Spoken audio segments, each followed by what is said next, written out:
Reading is from Job, chapter 9 and chapter 10. I'm reading from the NIV.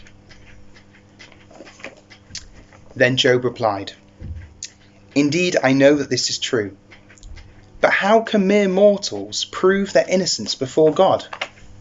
Though they wished to dispute with him, they could not answer him 1 time out of 1,000.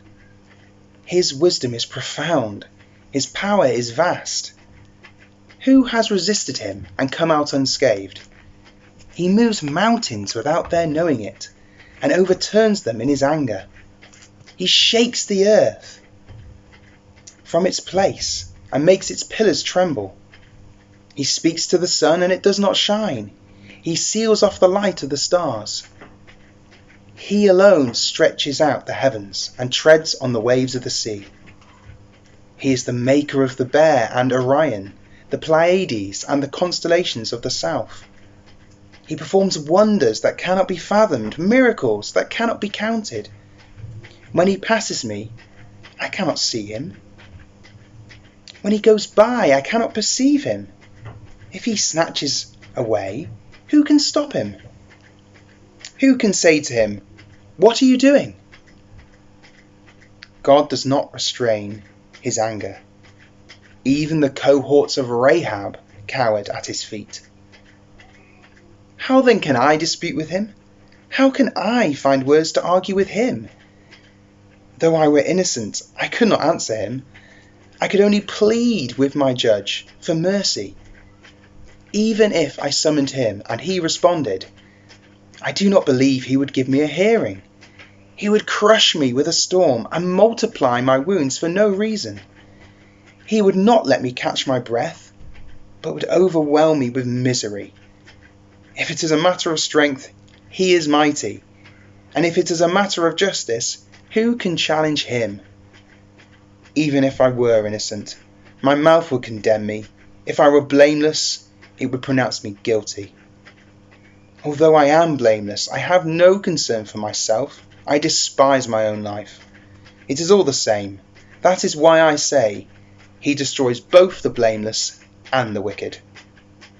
When a scourge brings sudden death, he mocks the despair of the innocent.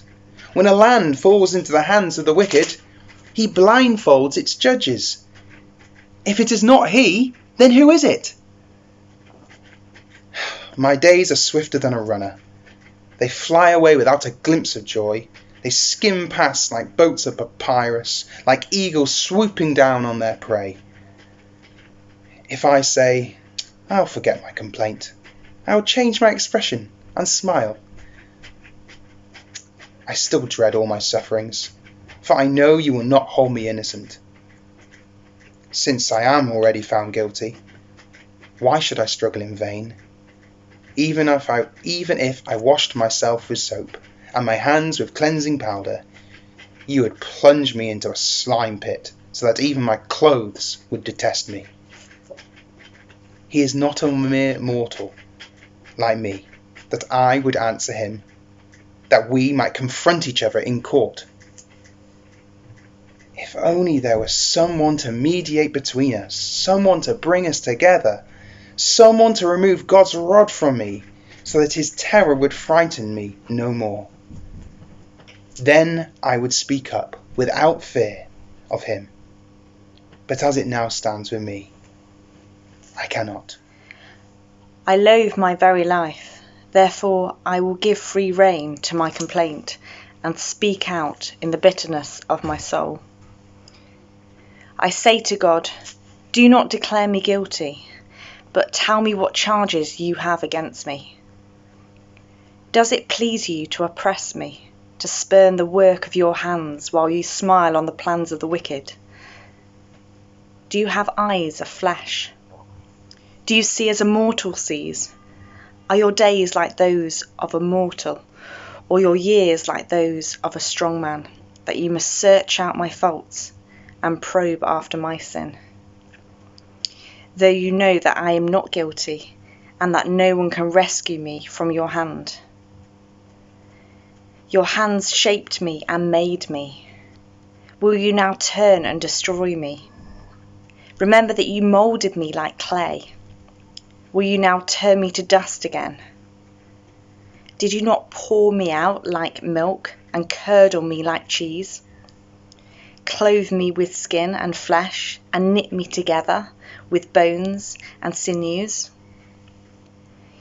You gave me life and showed me kindness, and in your providence watched over my spirit. But this is what you concealed in your heart, and I know that this was in your mind. If I sinned, you would be watching me, and would not let my offence go unpunished.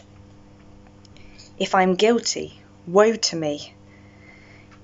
Even if I am innocent, I cannot lift my head, for I am full of shame, and drowned in my affliction. If I hold my head high, you stalk me like a lion, and again display your awesome power against me. You bring new witnesses against me, and increase your anger toward me, and your forces come against me, wave upon wave. Why then did you bring me out of the womb? I wish I had died before any eye saw me, if only I had never come into being, or had been carried straight from the womb to the grave. Are not my few days almost over?